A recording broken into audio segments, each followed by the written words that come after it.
Hey fellow surfers, today I want to take a look at the Talk Talk classic It's My Life from their 1984 release with the same name.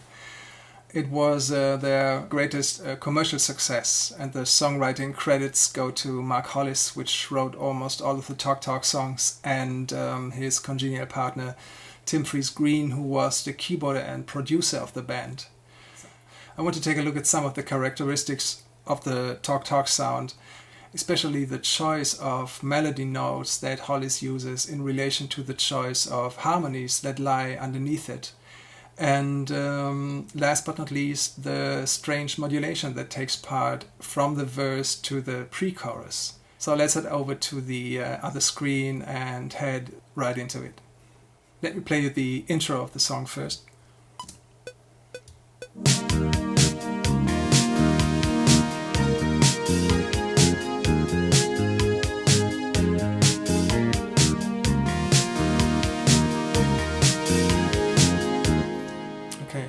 We're listening to a very important motif that can be heard throughout the song. It's the rising and falling major second. We're starting the harmonic structure of that intro, like the verse, is 2 bars of E flat major. Then we've got an F minor chord for 1 bar and an A flat major chord for another bar, right? And we hear that.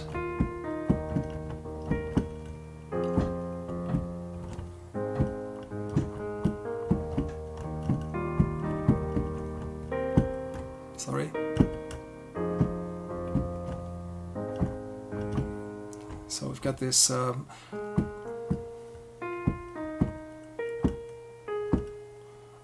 nicely orchestrated with different synth sounds.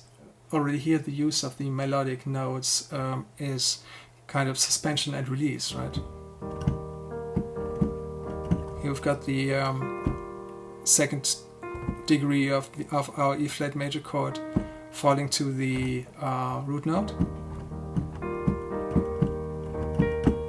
Here we're in, right? E flat major, 5th,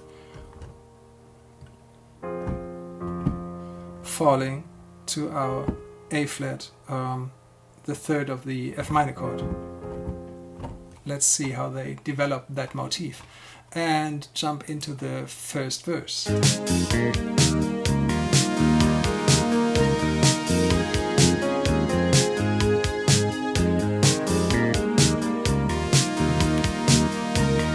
First appearance of the vocal line, right?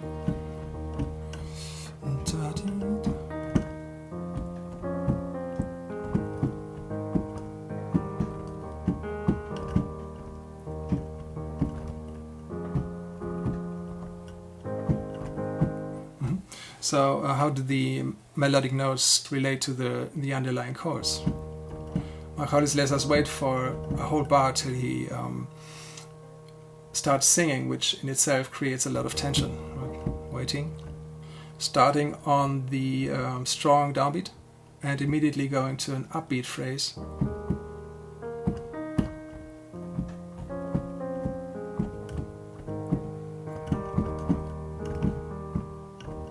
Right. How nice that he lets it hang here on this high E flat note. Right.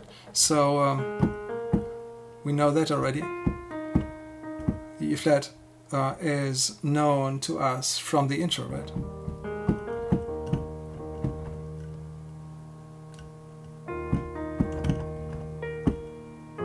Now we've got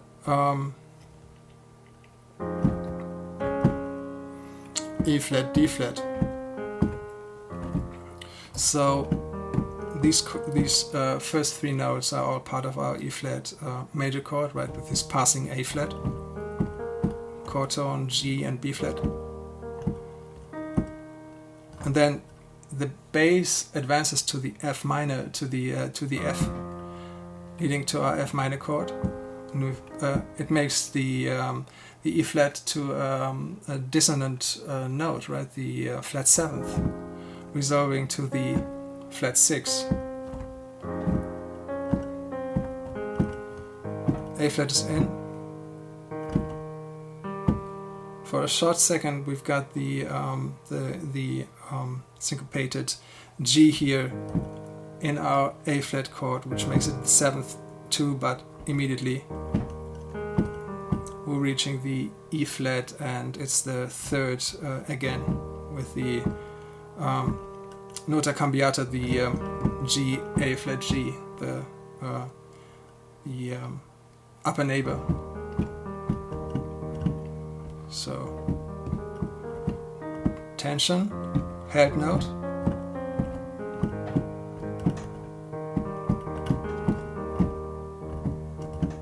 to get into the pre-chorus. Hollis found an ingenious way to modulate to the A minor tonality, meaning we're in E flat modal dominant,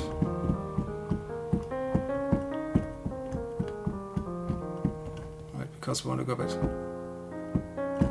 You've got the D flat,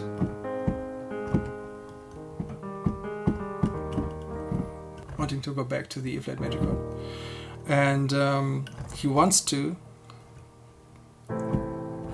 go here.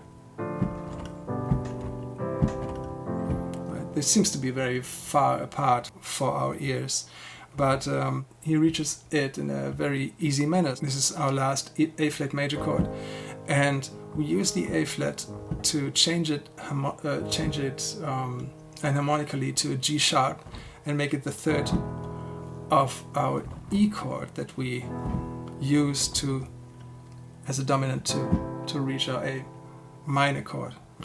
F minor, A flat major, E major,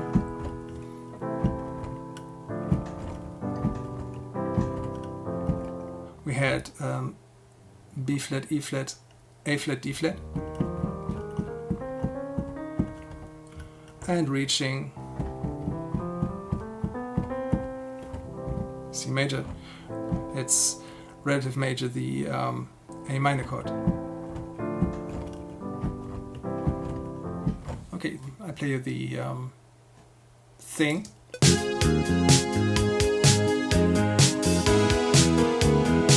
the E major.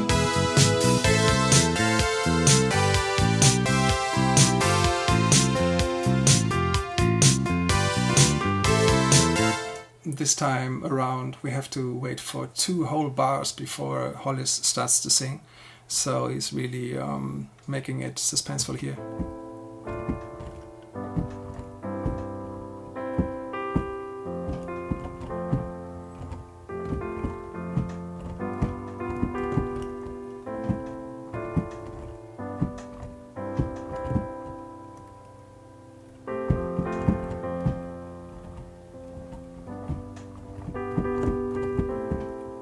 Harmonic rhythm here is switched around.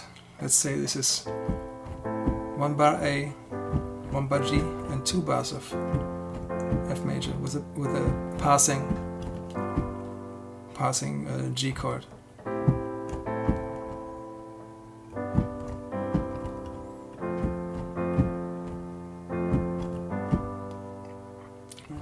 And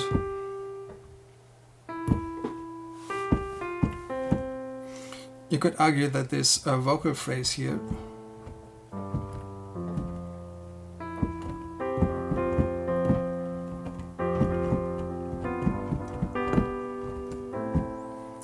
is a turnaround of that phrase that we heard in the beginning.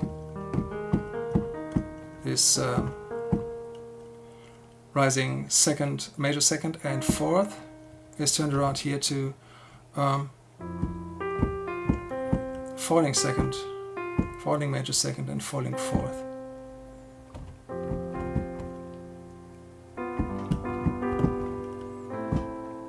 Right. What kind of tension is created by the melody here? So this E is inside of our C major chord. Then we've got the 2-1 suspension. So we've got the G falling to our root note F. We know that from. We've got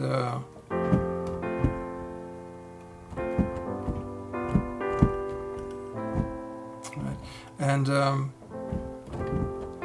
in here, bass changes, makes it minor seventh, resolving upward to the G root note, starting again.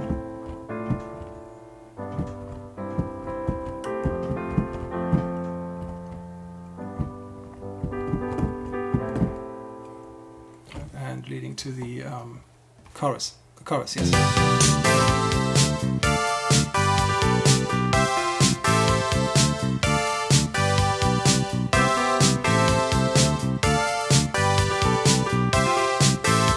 Harmonies are very simple now, right? It sounds almost like a turnaround, which hasn't got much of a character when you hear it without the melody. It's sixth degree, second, 5, 1, 6, right? But the fact that he reiterates that high G note here with this upper lower note makes it very intense.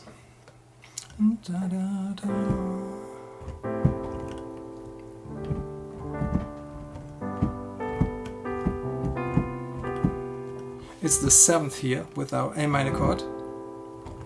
Fits neatly into that D minor chord too that follows as the 4th. Hangs there, right?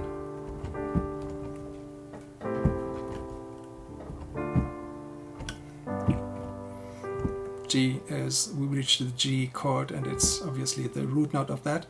Now we've got the upper and lower note.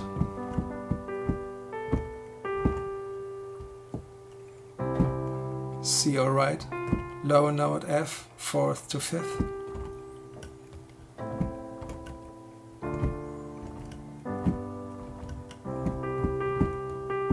Seven, 4, root note, suspension to the resolving to the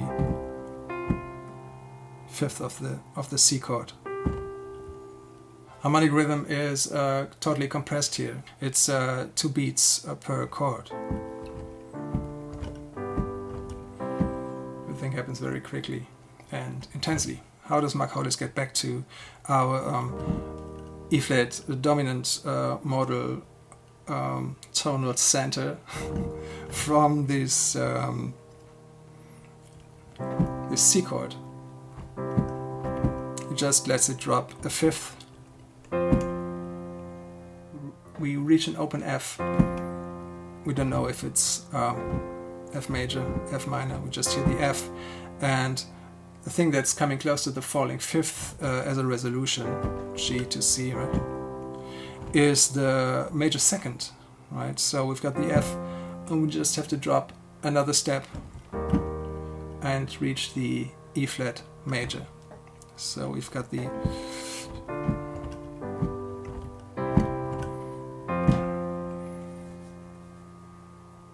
almost like this is the tonic.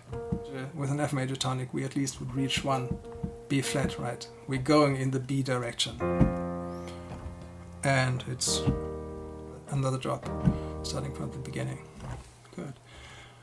The last thing that I want to mention is the interlude, the instrumental interlude between the second to last and the last chorus.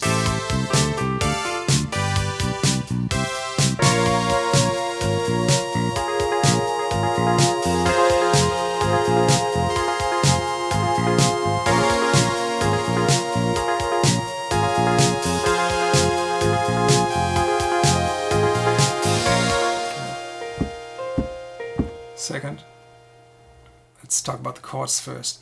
We, again, last chord of the chorus, the C, and we're falling a major second. What else would we have expected? To the B flat minor now, right? So we're coming from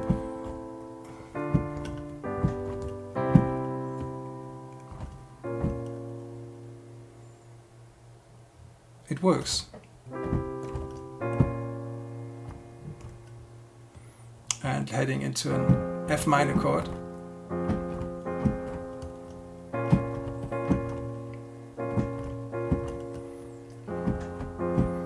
being in our E-flat Mixolydian modality, again, because the 5th degree of that is the B-flat minor chord.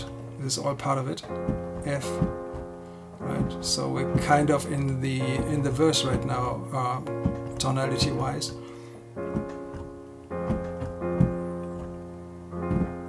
Okay, but from here we have to get into that modulation to the A minor again to have the pre-chorus and the chorus. And again, it's we had this at first from the A flat to the E major, right? Now we've got we reached the median, the lower median, which is the F minor, right? A major, A flat major, F minor here. Same procedure, only that we're reaching the E major chromatically now. Again, the A flat switches to a G sharp, and we're into the A minor again.